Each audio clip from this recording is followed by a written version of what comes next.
മഴവിൽ മനോരമ ഈ വരുന്ന ഡിസംബർ മാസം ക്രിസ്മസ് സ്പെഷ്യലായി റിലീസ് ചെയ്യാൻ പോകുന്ന ചിത്രങ്ങൾ ഏതൊക്കെയെന്നാണ് എന്നൊരു വീഡിയോയിൽ നോക്കാൻ പോകുന്നത്.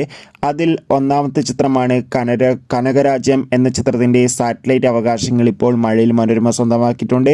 ചിത്രം ഉടൻ തന്നെ മഴവിൽ മനോരമയിലൂടെ സംപ്രേഷണം ചെയ്യുമെന്നാണ് റിപ്പോർട്ടുകൾ സൂചിപ്പിക്കുന്നത്. അർജുൻ അശോകൻ നായകനെത്തിയ ചിത്രമായിരുന്നു പല്ലൂട്ടി 90 കിഡ്സ്. ചിത്രത്തിന് ഒരു ആവറേജ് അഭിപ്രായം സ്വന്തമാക്കാൻ വേണ്ടി സാധിച്ചിട്ടുണ്ടായിരുന്നു. ചിത്രം നമുക്ക് ഉടൻ തന്നെ മനോരമാക്സ് എന്ന OTT പ്ലാറ്റ്ഫോമിലൂടെ ലഭ്യമാണ്. തുടർന്ന് ചിത്രം ക്രിസ്മസ് സ്പെഷ്യലായി മഴവിൽ മനോരമയിൽ സംപ്രേഷണം ചെയ്യുമെന്നാണ് റിപ്പോർട്ടുകൾ സൂചിപ്പിക്കുന്നത്. ഗുമസ്തൻ എന്ന ചിത്രത്തിൻ്റെ സാറ്റലൈറ്റ് അവകാശങ്ങൾ മഴവിൽ മനോരമയാണ് സ്വന്തമാക്കിയിട്ടുള്ളത്. ചിത്രം ഉടൻ തന്നെ മഴവിൽ മനോരമയിൽ സംപ്രേഷണം ചെയ്യുമെന്നാണ് റിപ്പോർട്ടുകൾ സൂചിപ്പിക്കുന്നത്. കാത്തിരിക്കാം.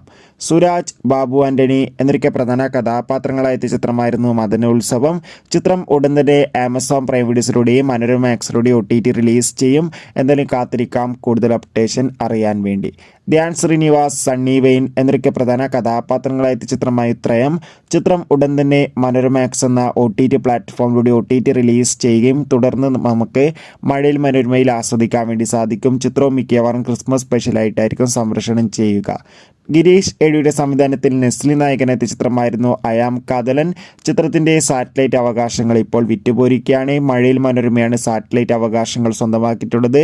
ചിത്രം ക്രിസ്മസ് സ്പെഷ്യലായി മഴവിൽ മനോരമയിൽ സംപ്രേഷണം ചെയ്യുമെന്നാണ് റിപ്പോർട്ടുകൾ സൂചിപ്പിക്കുന്നത്. കാത്തിരിക്കാം ഈ ചിത്രങ്ങളുടെ കൂടുതൽ അപ്ഡേഷൻ അറിയാൻ വേണ്ടി.